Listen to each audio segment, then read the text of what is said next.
Hey everybody, my name's Kendrick, and I'm today's host of Zooma's webinar series called Leading with Empathy in Multifamily. I think today's conversation is relevant now more than ever, especially as site teams are stretched, organizations are asked to do more, and resident expectations have never been higher, right? And so we're going to talk about how empathy can actually be used as a strategic advantage in multifamily operations. And we're not just going to talk about empathy from a high level, but we're going to talk about how it looks when it's actually implemented at scale within an organization. How is it actually done? Where does empathy come from? And how are teams successfully using empathy in their day-to-day operations to actually drive bottom line business metrics, right? So a lot of people incorrectly attribute empathy to being something soft, about being nice. And that's not what we talk about today. Today, we're actually going to talk about what it actually means, right? To move from a place of reacting as an organization to actually intelligently responding based on inputs, based on listening, and what that actually means for the bottom line. How does that actually impact your business metrics and your organization's culture as a whole? So I'm really excited, and let's get into it. Thank you, everyone. I'm excited to introduce this week's episode, Leading with Empathy in Multifamily. And I'd love to introduce the other folks that I have on this panel. Tess, if you wouldn't mind introducing yourself, that would be amazing. Hello, everyone. I am Tess Vogler. I am the Director of Marketing here at RADCO. I have been in multifamily for about 15 years now. Been just about everything you can think of, but marketing's always been my thing. Excited to have you, Tess. Erin? Hello. My name is Erin Baker. I'm the Vice President of Learning and Development with Sinatra Co. I've been with Sinatra for about 4 years, but multifamily is all I've done my entire life. So very happy to be here. Thank you. And Crystal? Hi, Kendrick. Thank you. My name is Crystal Moya. Hi, everyone. I am the Vice President of Operations with Luma Residential. I've been in the industry for about 22 years. Excited to be here. We have some multifamily folks here, so a lot of depth of experience. So really excited to talk. First talking point we're going to explore really is empathy as an operational strategy. So we want to kind of think about what does it look like to look at empathy through the operational lens? And when you think about empathy kind of in leadership, philosophy, and multifamily, where does that start? Like, what does it actually look like in a real world application, right? Because everyone talks about it. And I think the goal here is really to understand not just from a philosophical lens, but an application lens, right? So people can understand what does it actually look like when this is correctly applied? So one of the questions I want to pose to the group is how do you define empathy within the context of multifamily operation? So I'd like to pose that. Any one of you guys could start by answering, and then we can kind of have a discussion. Like you said, we don't want to understand just the philosophical understanding of empathy. We want to see it in practice. I think that's difficult to do sometimes in multifamily only because the way that you function with empathy varies from person to person. We talk a lot about soft skills and how a lot of those skills are trainable. I think empathy is one of those, but seeing it in practice is more, I think we all know multifamily can be the pressure cooker. Everybody needs something from you. Everything needs to be perfect first go round. Unfortunately, we're human beings, and that doesn't always happen the way that we envision. So I think empathy in multifamily is slowing down and taking time to understand the full context of a situation from each point of view. It can take a while to do that and to understand how to do that, but that's how we're going to put it in play operationally. I think a lot of us old school, hate to say old school, but some of us old school multifamily people are really used to in the beginning, there was a little bit of a lack of support in some newer roles. There was lack of navigation there. And without having a leader that contextualizes that and tries to help you kind of back build the foundation of what you're doing or how you're operating, I think empathy is a fundamental piece of being a multifamily operator. But without that context, contextual knowledge and that understanding of each point of view in this very large picture that we're working in, you're not really going to come to the forefront with empathy. You're probably coming to the forefront with frustration, anger, reactive instead of proactive actions. I know that we all know how hard it is sometimes, when things are really happening really quickly, right? And you got one problem after another. It's hard to give the emotional space and the space, as you said, to collect all the points of view. I worked in multifamily. I was a leasing agent myself, so I know how hard it can be when everything's being thrown at you. You know, it's 11 p.m. You're overworked, and somebody comes with one more issue or something like that. So totally hear that. Anybody else? I was just going to say, I think that empathy considers the most important aspect of your business, which is the human component. And, leading with awareness is definitely something that empathy driven by when you're just aware of kind of the situational nuances that come with the human component in your business. I think that you're much more successful in navigating, situations when you're applying policy and procedure. It, of course, is, sort of black and white, and empathy kind of slides in as the gray area in between. And to add to what Erin is sharing, I think, we need to clearly define empathy, right? We're not asking you to know and have experienced something before, because in multifamily, we see and hear different scenarios every single day. You have different residents, you have different team members, employees that report to you or you report up to that you work with. You have stakeholders, partners, investors, all kinds of people from different walks of life. So we don't expect you to have experienced everything. Empathy is being able to understand and acknowledge someone's feelings. And part of that starts with listening. So when people say you need to be empathetic, we don't mean be soft. We mean be able to listen more than you speak. And being able to try to level and understand what someone is dealing with before reacting. Again, whether it's a resident, employee, partner, investor, whoever it is that you're speaking with, a supplier partner, because it could be someone that's frustrated with a work order. It could be a leasing agent that is frustrated because they've had back-to-back tours all day and they didn't get to take a lunch, But empathy will help you as a leader or any role that you have respond versus react. And I think that's what's key. I love that. And what practices have you gotten better at empathy, at being empathetic throughout your career? For those people watching today, what practices do you have to move from a state of reaction to response, right? I'd love to understand. Yeah, and I think it's come with time, right? Time helps you learn, experience, taking advice from people that have been in the business longer than you. And one of the pieces of advice that I got was you have 2 ears and 1 mouth, so you can listen more than you speak. And it's something that I always take with me everywhere, and I share as much as I can because it's such an important thing to consider. Going back to what I said in the beginning is listening, right? It's about being transparent and helping people. As I think Erin mentioned, it's hard to be empathetic when you're trying to apply policies and procedures and people just think, oh, you're just trying to read me something that's black and white. It's not written in stone. There's some flexibility. And that's something that I teach my team as well. And we can work around things. And it's about being transparent and showing people how certain decisions can affect us in the long term. But most importantly is modeling empathy, right? If you can't model it, how do you expect other people to do it? And it starts with us. It's a big focus in my team that people see the empathy we give to one another within our department, that they see the empathy we give to people outside of our department, and how that aligns with your company goals should align with being empathetic, but also, like Crystal said, not soft. There is a very fine line that, again, is a soft skill that is teachable. It just takes time. I think for me, before I react to what someone's telling me, we got to take a deep breath, okay? First of all, not that deep. Even if it is that deep, there's nothing you could do immediately to fix what's happening, right? A lot of times it's this big event happened. How are we going to move forward, right? You can't control it. So, but what you always can control is you. You can control yourself, how you react, and how you teach your team members to react in these situations.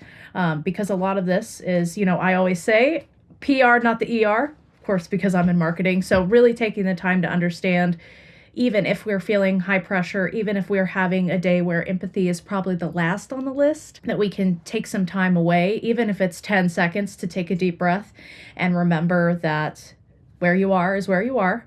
And there's no way to go but forward. You can't go back. You have to go forward, and leading with empathy and showing people, even if others in your organization are not showing them empathy, really being the forefront. And like Crystal said, being a model of empathy is so vital to being able to continue to practice it. Are you going to be perfect? No. And you should let your team see that imperfection and how you come back from that imperfection in that empathetic response. Yeah, I love this idea that like empathy starts with you. Empathy starts with us, right? Empathy starts with the leaders. And if an organization can't show empathy at the top, we can't expect, leasing agents and the organization to have empathy from the bottom, right? We can't be like, well, demanding empathy from, the teams when we ourselves can't choose between responding and reacting and showing that role model within the organization. So I really like that. How do you, this concept that I think that one of the reasons empathy gets a bad rap or gets overlooked, especially in the past, is it feels, like you said, Crystal, like Tess, it feels soft, right? It feels like my organization won't be able to make the hard decisions. We won't be able to move as fast. We're not gonna be able to say the things we need to say. So what would you say to that? Like, how do you develop a culture of empathy that doesn't become a pushover culture, that doesn't become a losing culture? One thing I will say is that I personally feel empathy is a performance driver if it's used correctly and you're not just kind of bulldozing over policy and procedure. I write policy and procedure for our company, so obviously that's going to be very critical for me to, encourage. However, I do think it's a performance driver because when you have an empathetic workplace, it creates that psychological safety, which is super important for people to thrive in. They're more confident in their decisions because they know that they have a team that's kind of supporting an empathetic approach. Even when you're not able to, waive that late fee or you're not able to, remove the eviction, whatever that looks like. We deal with people's homes, and inside of those homes is divorces happening. We have, kids graduating from college, and a lot of life happens in the four walls that we provide as multifamily housing providers. And so I think that we are foolish to shy away from an empathetic approach if we really want to make, the industry a great place to be. To add to that, how many times do we not love, let's say we have a favorite store, Sephora, Walmart, I don't know, whatever it is, right? Isn't it great when you receive a coupon? Thank you for being a valued customer. Here's a $25 coupon off your next purchase. Like, I get them all the times from Macy's, and I love it, right? Because I'm being recognized as a good customer. Even though I didn't ask for it, they're giving it to me, and I appreciate it. We need to do the same thing. We can't just call on our residents. We can't just call on our employees when something is going wrong. Here's a lease violation. Here's a write-up. We're going to have a verbal counseling. They need to hear from us when they're doing good as well. And part of that is having that empathy and understanding like, hey, they're putting in a lot of work. Or you know what? They show up every day on time, and that's something to value, especially nowadays, right? And it's not just about situations. It's about constant empathy and having an understanding for someone's day in and day out, right? And it reduces friction at the end of the day when you are consistent and you are human. It allows people to build trust and confidence, as Erin just mentioned. And as a result, it builds a new culture, and it takes everybody living within it in order for that to be successful. And again, starting with the leaders and delivering that constant feedback, good or bad, is relatively important. It's kind of the concept of, if I were to put a drop of poison in a bowl of water, the whole bowl of water is poison. So if we are, say that my department, not true, but is the only department leading with empathy, when others are looking in on how you function, how your teams function, there's two ways they can look at it. Probably three. One is neutral. They're like, good for you, girl. Don't worry about it. Two is, I would love to be a part of that team because that team has, like Erin was saying, that psychological safety. They have a leader who doesn't see themselves as a boss, but a leader and someone to walk through the fire with your team, even if it's the most uncomfortable situation. I think that's part of empathy too, is even if your team is, made a mistake or, unfortunately made the wrong decision, which happens, that is inevitable as human beings. But empathy also requires, the old saying, walk a mile in my shoes, right? It does require you to switch into that frequently to understand how they may be feeling. Erin and I worked together before, and I think, she was really great at making sure we understood. Like she said, policy and procedure is policy and procedure. However, before we get to the point where we're saying, why did you violate policy and procedure? You can come to me and say, hey, I'm having trouble understanding this or enacting this, or I don't understand why we're doing something like this. And instead of, getting a response of, well, I trained you, the response should be, hey, thanks for letting me know. Here are some training materials that we can go through together if you want, or you can study independently. Please let me know if you have questions after this, and we can get together and talk it through. It doesn't have to be this, again, reactive or negative experience. If you don't understand something, that's being a human being, and you're okay. It's cool. And when you have a leader who leads with empathy and leads with heart, it's easier to come to them before there is an issue and say, I don't feel comfortable with this. I don't understand this. And it's not because, having a leader that tells you, hey, this is not because you are inept or that I know you might feel a little silly right now, but that's not what it is. It's your brain doesn't process this the way that my brain does. So let's make it work the way that would also, that would also make sense to you. So a lot of it is, the complaint of like, oh, it'll take too long for us to be empathetic. That's a joke. And I hope no one ever says that to me, because it is a fundamental human trait. However, it's just like a muscle. You have to train it. You have to put time and dedication into doing that. And you have to look at yourself and say, when are some times where I could be a little more empathetic? What are some times I can slow down? And again, see the full picture before I'm, feeling like I'm going to bark at someone. Do you feel like empathy can be like, when we're hiring, right, and we're vetting people, are we looking for people that are empathetic? I guess the question really is like, how much is this a trained muscle, right? Tess, you described this as a muscle that you can practice, but I think we all know that not everybody exercises this muscle.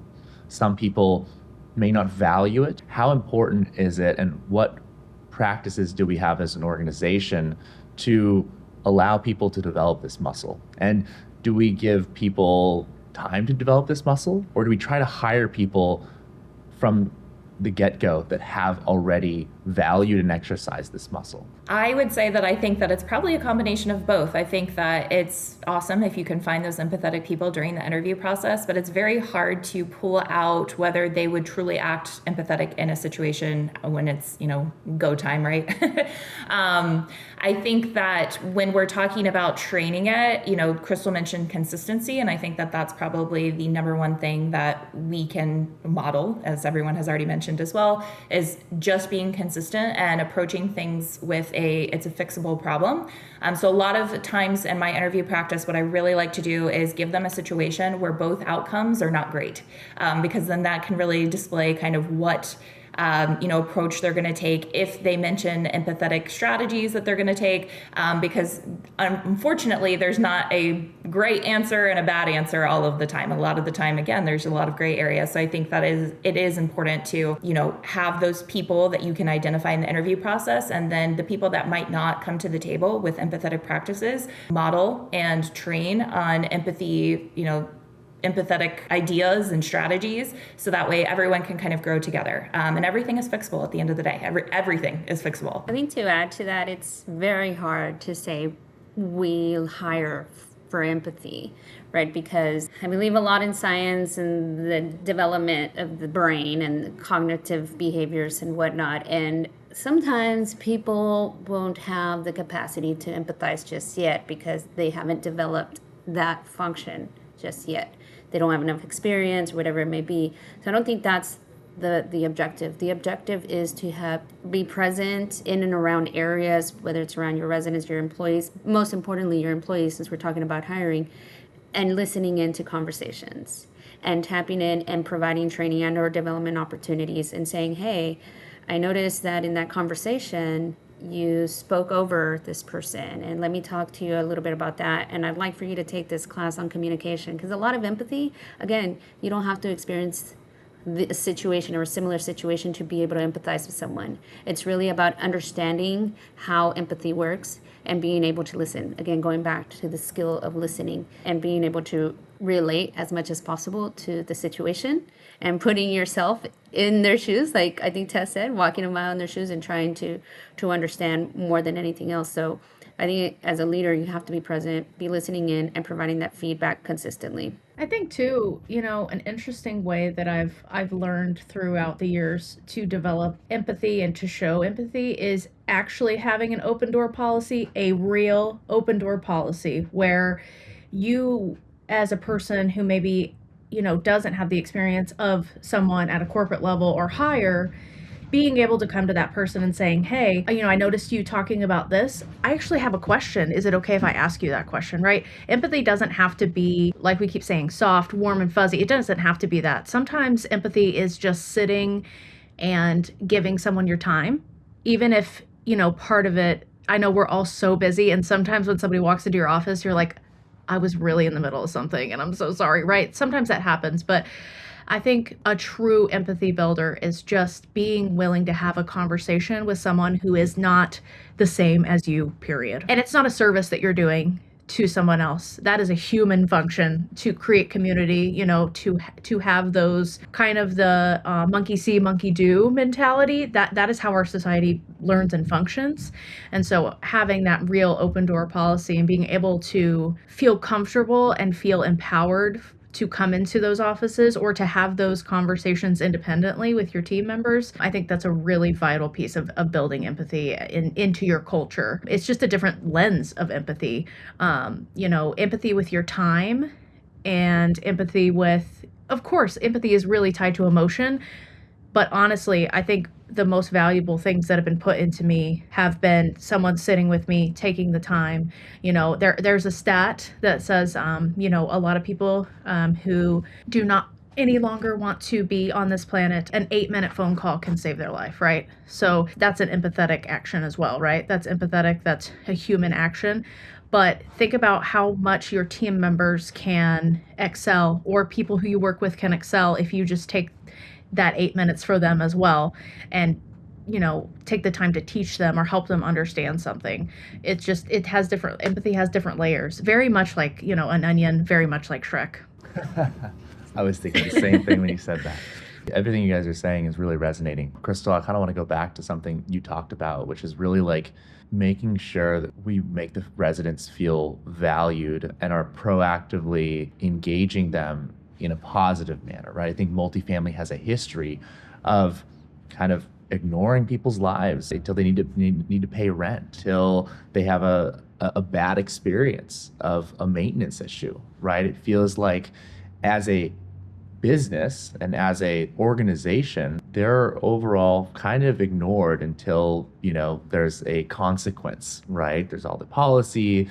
And so I don't think the industry has done a good job really being proactive in a positive way, right? Do you feel like there is a lot of this comes from a top down and across an organization? When we talk about a business like Sephora, Sephora has, a lot of investors, a lot of shareholders, but they have a really thoughtful strategy and they really understand the value of their customers, right?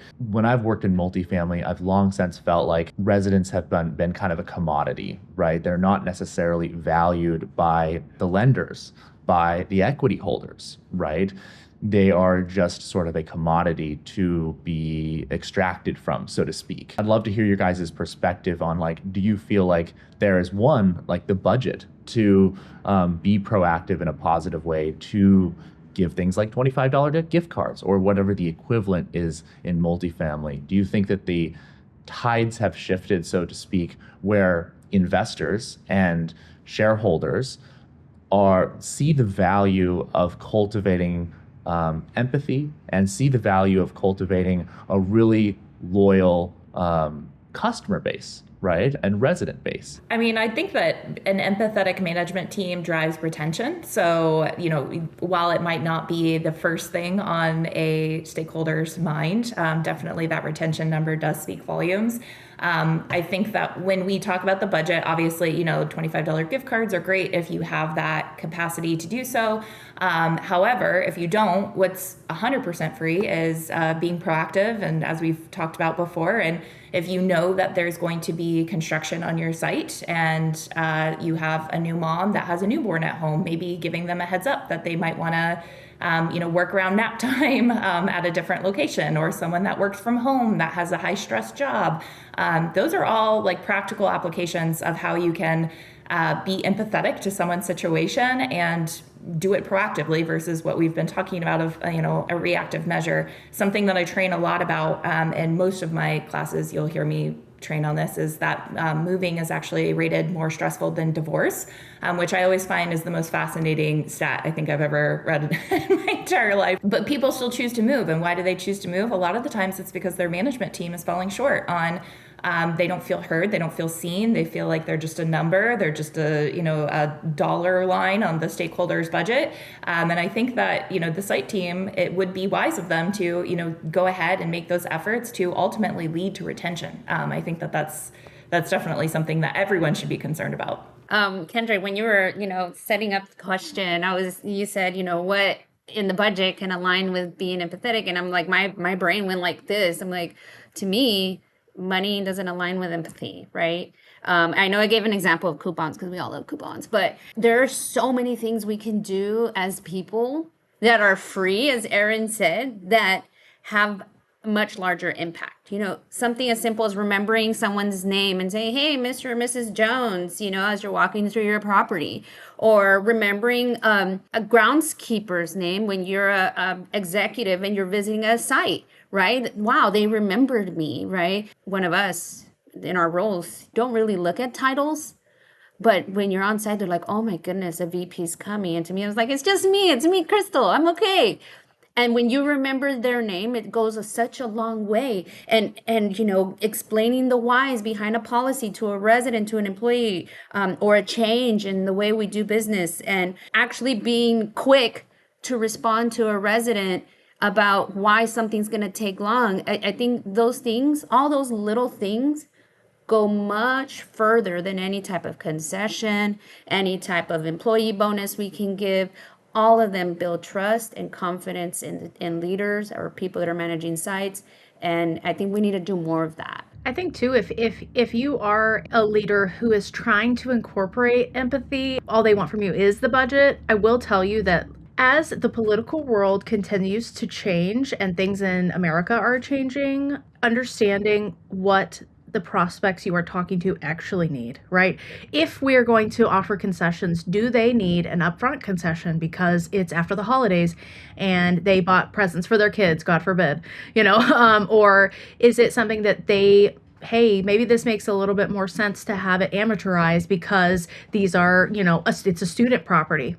Maybe it makes more sense for them to have, some sort of long-term concession, right? I think if you have leadership that is not willing to have the empathy conversation yet, you can still embed empathetical thinking and action into your budgets and into your everyday functions. It's not that, I think all of us said, well, we have to define empathy at first, right? And there are so many different types of empathy you can employ that don't cost money. Or, my favorite thing ever, I still know, I would say if I saw all my residents today, I could name 99% of them because I did, for me, you work more than you see your family or your friends. Like, we provide housing for these people. It's an honor to do that. It is absolutely an honor to host unknowingly birthdays and engagements and building wedding bouquets and maybe making a graduation cap. Like, we host all of those big, beautiful life moments that people see at the end of their life. That is such an honor and such a responsibility. So if we are, if maybe you just don't have leadership that thinks that empathy is just warm fuzzies and cannot impact the bottom line, they're wrong. We talked about retention. That's how you retain a prospect pipeline that is continually engaged with you. Hey, I know you came in with your dog Joe yesterday. I also have a dachshund and her name is Maple. And just that little bitty conversation, that is being empathetic. That is remembering and being intentional. I think empathy and intention are very similar.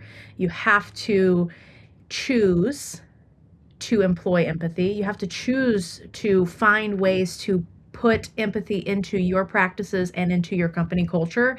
Even if you don't have the support of the people that you want, your actions are the best model for how that impacts the bottom line. If you look at a community who has, who they have a team who's worked there for 5 years and these people are long termers and they stay 10 plus years, the amount of empathy in that office and the amount of bottom line like retention and function that you have is going to be so much different than an office where you don't have those connections built. It's very transactional, which is fine if that's what the prospect or resident class is looking for, but likely they're not looking for that. They're not renting the apartment, they're renting you.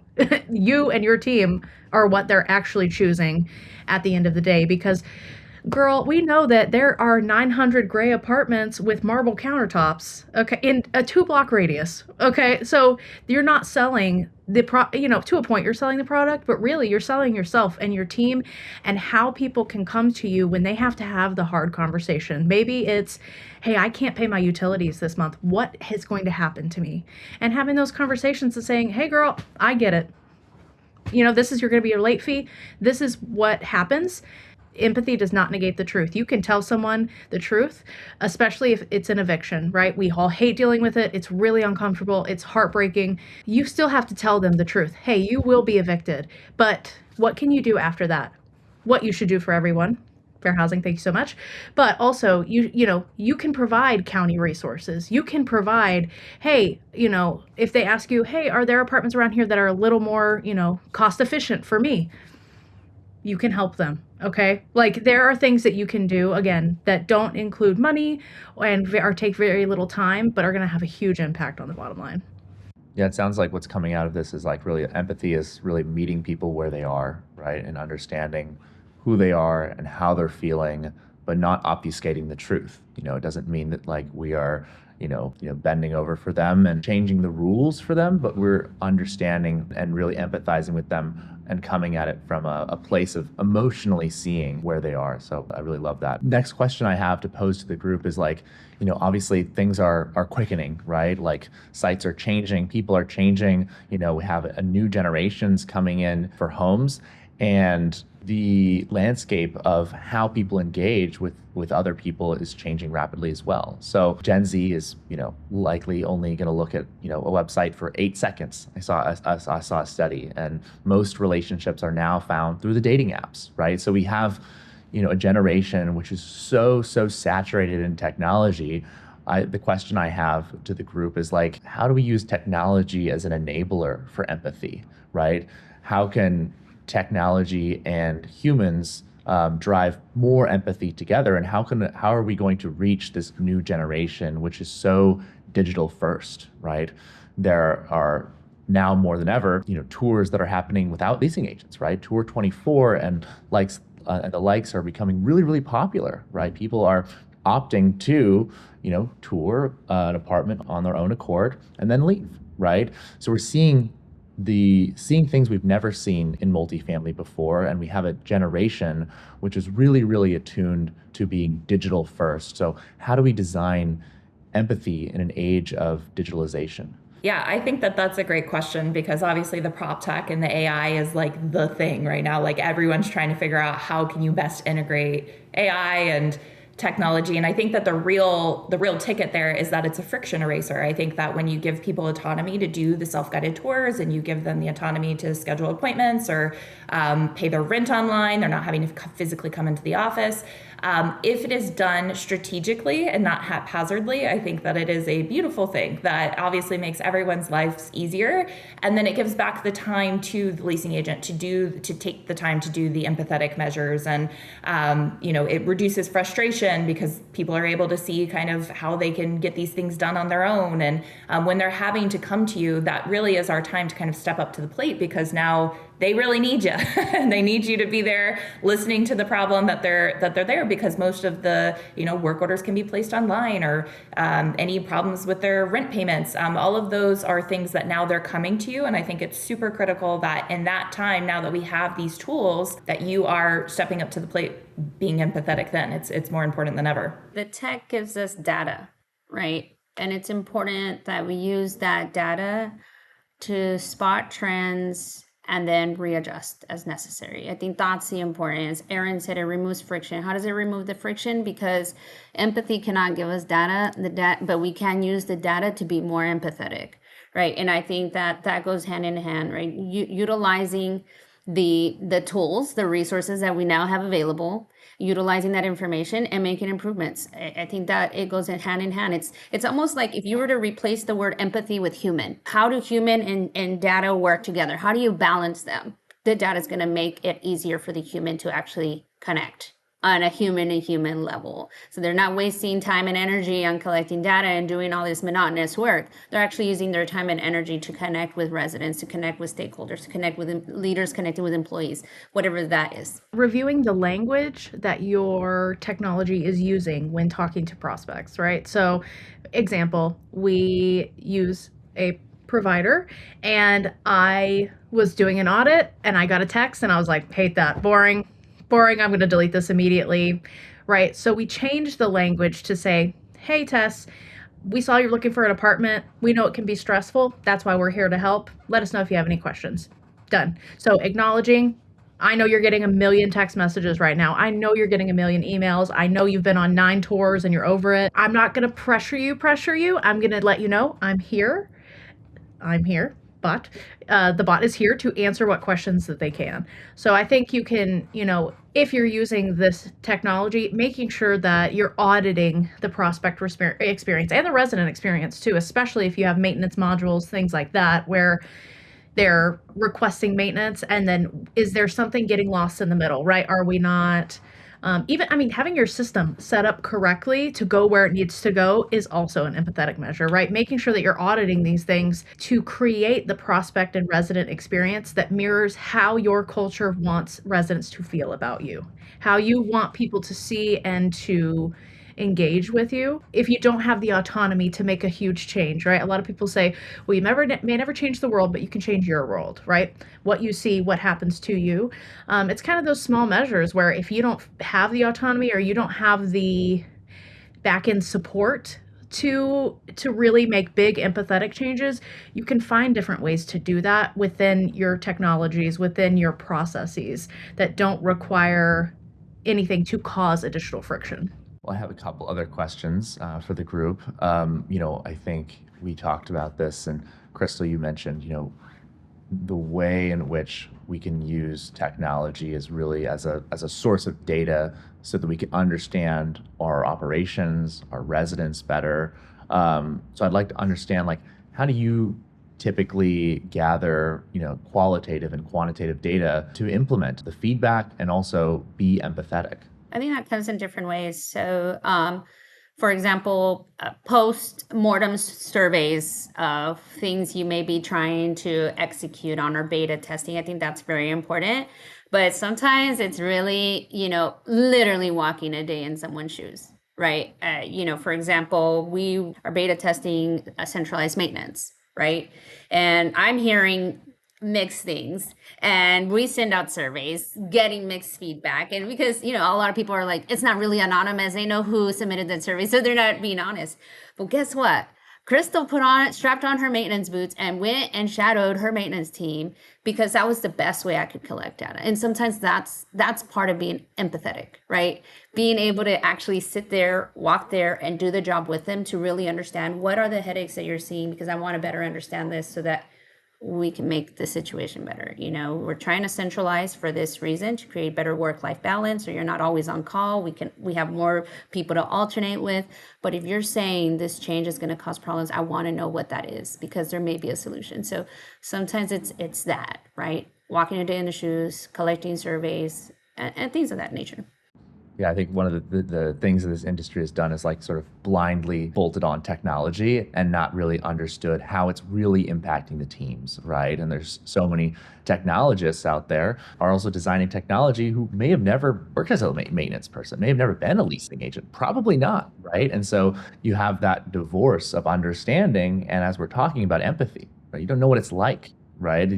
So I think that that's a really important practice that I really believe in. And I think that, you have to do. It's like you have to walk in his shoes, like live in a day in the life or more, right? And I quit my job at SpaceX to work as a leasing agent for a year, right? Like I was from engineering to leasing to understand what it's really like with site operations. Kendrick, if I can add Because something if we to don't that, rebuild, because it was an important takeaway.